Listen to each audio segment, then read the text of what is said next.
Hello and welcome to Walk the Talk. I'm Shekhar Gupta in Davos, and what am I doing? I'm catching up with a friend of many decades, Imran Khan. Welcome to Walk the Talk. For the third time, if I may use the expression, in three different avatars. I think one's talking cricket, one's talking politics as an underdog, and now I presume talking politics as a top dog, and a little bit of cricket as well. Yes. Life changes. Well, that's the beauty of life. It's never static. And you can always change the situation you're in. They say a small party never remains a small party and a big party never remains a big party, which I kept saying, when they said you're only a small party.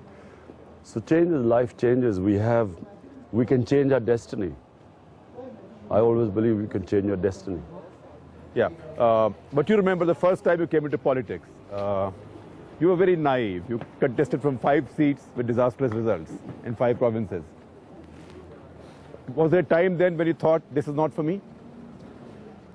It's like when I first came into cricket.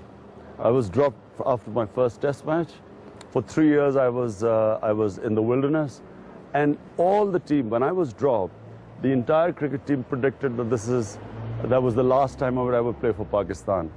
Basically, when I came into politics, it was even worse of a situation than when I came into cricket.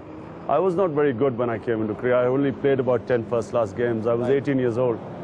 So when I came into politics, I was an outsider. I hardly knew anything about Pakistani politics. I knew about international politics, but not Pakistani politics. I had no idea how politics worked in Pakistan. And then I formed my own party and refused to take other politicians with me. Right. And took the most difficult route, Single-handedly, we were offered alliance with Nawaz Sharif. A 5-month-old party was offered 30 seats with the party that was going to, 2-party system, which would win, Nawaz, PMLN. Right. We refused because I said he's equally corrupt as Benazir. And we ended up getting wiped off. You were the butt of some jokes then. Huh? For a long time. For a long time. People made fun of me, and remember, I had been successful for such a long time. A column that described you as Im the Dim.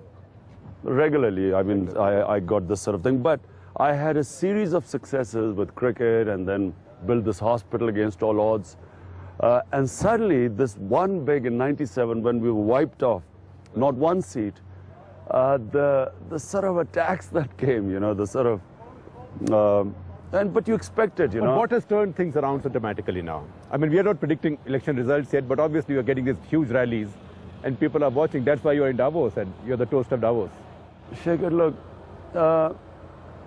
no one can defeat us now.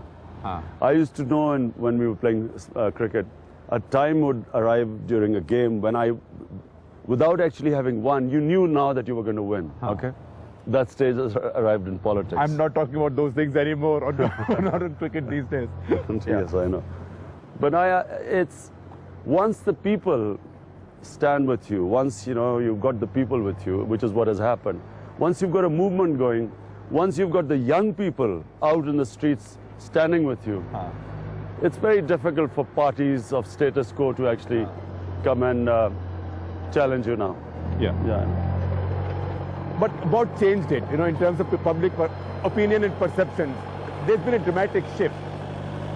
It wasn't... Rallies of this kind haven't been seen since Benazir. No, but since her father. Even Benazir never had such big rallies. I mean, over 500,000 people came to attend these 2 big rallies. It was not a sudden change. It was over 3 years, there was a pattern.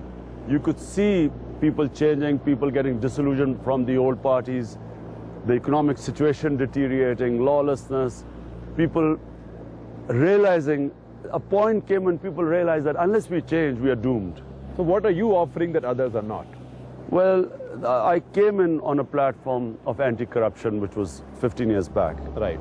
Corruption now has become the major issue in Pakistan. People now realize... As in India? They realize that poverty is because of corruption. And so that was consistently my platform. And secondly, on the war on terror, I was the one who kept saying that there's no military solution. I said there's only a political solution. Now, after 40,000 people dead, everyone now realized that there's no military solution. So therefore, and I got a lot of flack on this because they kept calling me pro-Taliban for saying that there's no military solution. And so I stood my ground, and finally these two ideas really raised my credibility, because now, as they said, an idea whose time has come, what I stood for, people now understand and believe. The Taliban have an office in Qatar now, which Americans have blessed in a way. Absolutely, sooner or later the Americans were going to realize that they're not fighting some ideology, they're fighting a population. They're fighting a war of resistance.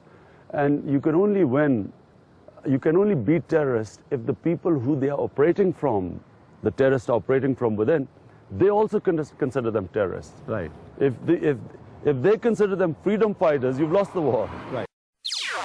NDTV's cricket app, Android and iPhone, fastest scorecard, special analysis, and much more. Download free. ndtv.com/apps.